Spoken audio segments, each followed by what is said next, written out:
النهارده بقى يا جماعة، أنا اتفرجت برضو على نفس المسلسلات اللي بتفرج عليها. عصام عمر اللي هو بتاع بطل العالم اتفرجت على حلقة، وفي حد جالي ما عرفتش اتفرج على بقية الحلقة، يعني الحلقة اللي بعديها يعني. اللي هو المسلسل التاني اللي هو بتاع بيت بابا اتفرجت عليه برضو على حلقة، وكان يوم مية مية النهاردة. بس المميز بقى في اليوم ده مش المسلسلين دول خالص، لا. المميز اللي هي حلقة الدحيح اللي اتكلم فيها عن جيم جونز. الحلقة دي يا جماعة مش ممكن، الدحيح كسر التابوهات. الدحيح عامة يعني في كل حلقات، معظم حلقاته عمره ما بيتكلم على الناس السايكوباتيين خالص، ولا القتالين القتلة ولا الناس دي، ولا كان بيقرب منهم. كان دايما معلوماته تحس انه بيحب يجيبها دايما ناشونال جيوغرافيك كده، حاجات عامة، حاجات كده جميلة وظريفة. أول مرة يخش في سكة الدم والقرف والحاجات دي. وأول مرة كمان يقول لك نصيحة إنك ما تسلمش دماغك لحد. عمره كان بينصح، طول عمره بحسه زي إن هو يروح تعالى حبيبي انقل المعلومة زي ما هي، بيشفها.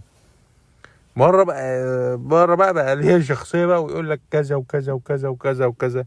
يا جماعة يا جماعة يا جماعة، إيه ده؟ حلقة كانت غريبة الصراحة، او ان هو بعمره ما كان يتكلم في الصنف ده، وعمره ما قال حاجة ده زي دي. بس اللي عجبني بقى في الحلقة اللي هو ضحكني فشخ الصراحة، الاي اي اللي هو مستخدمه. انا كنت متوقع الدحيح بقى وش الدحيح، لا، مستخدم اي اي غريب شوية،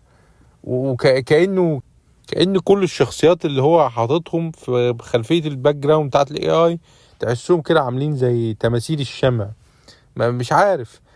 وكمان انا حاسس بقى بحاجة تانية. هو مثلا يقول لك جيم جونز اعتمد على البايت، البيهيفيور والانفورميشن، والتي دي انا كل مرة انساها، والتي والاي والايموشن. ف يعني شرح لي بقى حكاية تخدير الناس، يعني مش شرح لي بس جيم جونز نفسه، لا، شرح لي ازاي تخدر واحد وتخليه يتصرف بهذا الشكل. ده انا كمان اتصدمت لما عرفت ان في اطفال جم في الحادثة دي وتسمموا، دي برضو فاجئتني. ولو ما الناس حاولت تهرب هو راح موتهم، وان هو كان بياكل لحمة، والناس ما كانتش بتاكل، كانت عمالة تاكل خضروات ونباتات. هو بياكل عيش. طب هو جابهم منين؟ حد يقول لي. وكمان اللي هو البلدة بتاعته دي كانت منعزلة، وكانش يعرف يعمل فيها اتصالات. كان هو نفسه بيعيش ازاي جيم جونز ده؟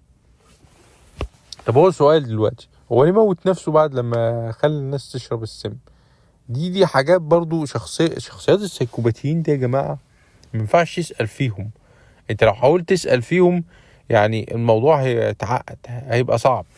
فالمفروض ان انا ما اروحش اسال ايه ومين. هو اصلا يعني هو نفسه مش هيعرف يجاوب، جيم جونز نفسه مش هيعرف يجاوب. بس فمترقب بقى بكره ماتشات الزمالك، وغالبا دوري الابطال، غالبا مش متاكد. فالزمالك هيلعب اول ماتشاته في الدوري بعد غياب طويل، ويعني خلاص يعني حسين لبيب هيخليه يقفل حرفيا. حسين لبيب ده انا حاربت انه ما يجيش الزمالك خالص، يعني من اول موعد، من سنتين ولا من 3 سنين ما يجيش الزمالك خالص ونخصخص النادي. قالوا لي ده بتاع مرتضى، ما يجيش الزمالك خالص ونخصخص النادي. وباكونتات قديمه قبل ما افتح صفحه استاذ اخضر، يعني من زمان. يعني انا استاذ اخضر فتح مثلا اللي هو السنه اللي فاتت، ولسه هو مستمر. لكن الراجل ده صعب قوي يا جماعه، الراجل ده صعب قوي. احنا حرفيا وصلنا لمرحله فشل انا عمري ما شفتها في الزمالك. انا بقالي 10 سنين بشجع الزمالك، عمري ما شفتها. فهنشوف بكره هيحصل ايه. يلا سلام.